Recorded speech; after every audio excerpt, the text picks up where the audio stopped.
फिनोलेक्स न आणलं पाणी, शेत पिकली सोन्यावाणी. थेंब थेंब वाचवा मंत्र, फिनोलेक्सचं वापरा तंत्र. फिनोलेक्स ठिबक, नाव आहे विश्वासाचं, लाखो शेतकऱ्यांच्या भरवशाचं, वचन आहे दर्जाचं. उचलेल ते न मातीचं. फिनोलेक्स ठिबक.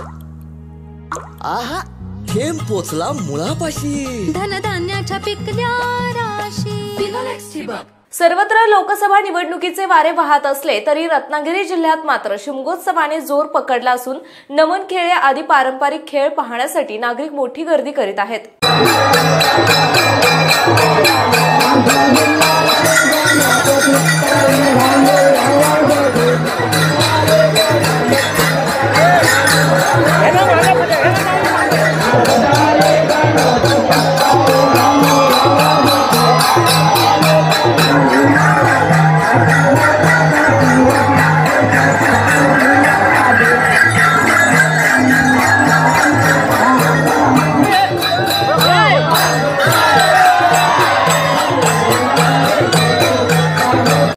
रत्नागिरी जिल्ह्याच्या गुहागर तालुक्यातील शिमगोत्सव दरवर्षी वेगवेगळ्या पद्धतीने साजरा केला जातो. या ठिकाणी गोमूचा नाच आणि नमन आणि इतर खेळ पाहण्यासाठी भक्तगण मोठी गर्दी करतात.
गुहागर येथे उत्साहाने सुरू असलेल्या शिमगोत्सवाबाबत येथील नागरिक कोकण 24 तास बरोबर बोलताना काय म्हणाले ते आता आपण प्रत्यक्ष ऐकूयात.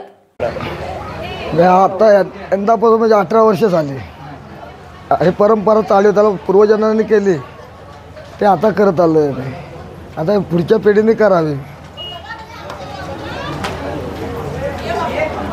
एवढा आगीमधून वगैरे आपण धावत असतो, कधी कधी चटका बसला किंवा अशा काही नाही काय नाही काय नाही. किती उत्साह असतो शिमगोत्सवाला की कोकणामध्ये? तुमचा उत्साह किती असतो? तर 9 दिवसांचा उत्सव असतो हा. होळीच्या आधी नागपंचमीनंतर चालू होतो आणि कोकणात गणपतीनंतर सगळ्यात मोठा उत्सव असेल तर शिमगोत्सव आहे. आणि इथलं विशेष आकर्षण म्हणजे आपला संकासूर जो आगीतून धावतो आणि अख्ख्या रत्नागिरी जिल्ह्यामध्ये हे विशेष आकर्षण आहे. आणि ह्यांनी ही परंपरा जवळजवळ आत्तापर्यंत 20 ते 25 संकासूर जपला आहे. आणि खरं तर ही परंपरा कधी चालू झाली आहे आम्हाला देखील माहिती नाही आहे. अजून एक शोध घेतो आहे आम्ही त्याचा. पण पिढ्यानपिढ्या हे चालत आलेलं आहे आणि आम्ही पुढे असंच वारसा जपत राहू. हीच ईश्वरचरणी आशा आहे आणि सुनकाईचरणी माझं वंदन आहे. आणि पुढच्या पिढीने ही पदोपदी जपावी हे मला तरुण पिढीला आव्हान आहे. किती भक्तभावाने भाविक या ठिकाणी येत असतात, कुठले येत असतात आणि त्याच्याबद्दल संख्या अगणित आहे आणि दिवसेंदिवस सोशल मीडियामुळे हे वाढत चाललं आहे. खरं तर यावं सगळ्यांनी. मुंबई पुण्यामधून लोक येतात, रत्नागिरीमधून येतात, ऑल ओव्हर कोकणामधून येतात. महाराष्ट्रातल्या प्रत्येक तरुणाला मला हे आव्हान आहे की त्यांनी आपली परंपरा अशीच जपत राहावी. गावात नवमान मंडळ आहे. शिमगोत्सवाला सुरुवात कधीपासून सुरुवात होते आणि पुढे कसे कसे खेळ चालू राहतात? दुसऱ्या होळीला दुसऱ्या होळीपासून गाव घेणं हा चालू असतो. आणि 6व्या होळीला आमचं होळीवर येणं, पड्यालाचं मंदिर आहे त्या मंदिरात जाणं, तिथून होळीवर येणं, आग लावणं आणि आग खेळ करणं, आगीतले जाणं 6व्या होळीच्या दिवशी. काय ना तुमचं? आकाश लक्ष्मण गोताव. तुमचं काय नाव? समज दिनेश काय लागतं, कशा पद्धतीने सांगावं लागतं? आम्ही आता नाही म्हटलं तर 20 वर्षापासून आम्ही ही प्रथा आहे, म्हणजे त्याच्या अगोदरपासून चालू आहे.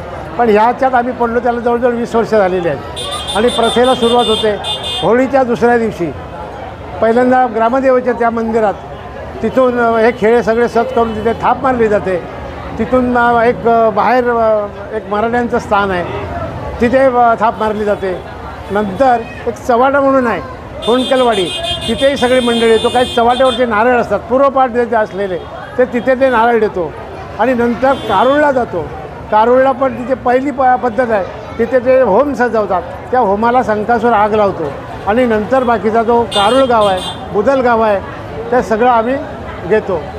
बुदर, कारुळ, बोरिया, नागझरी हे झालं की मग गावात. महाराष्ट्रातील तसेच कोकणातील महत्त्वाच्या बातम्या पाहण्यासाठी कोकण 24 तास न्यूज चॅनलला यूट्यूबवर सबस्क्राईब करा आणि बेल आयकॉन प्रेस करा.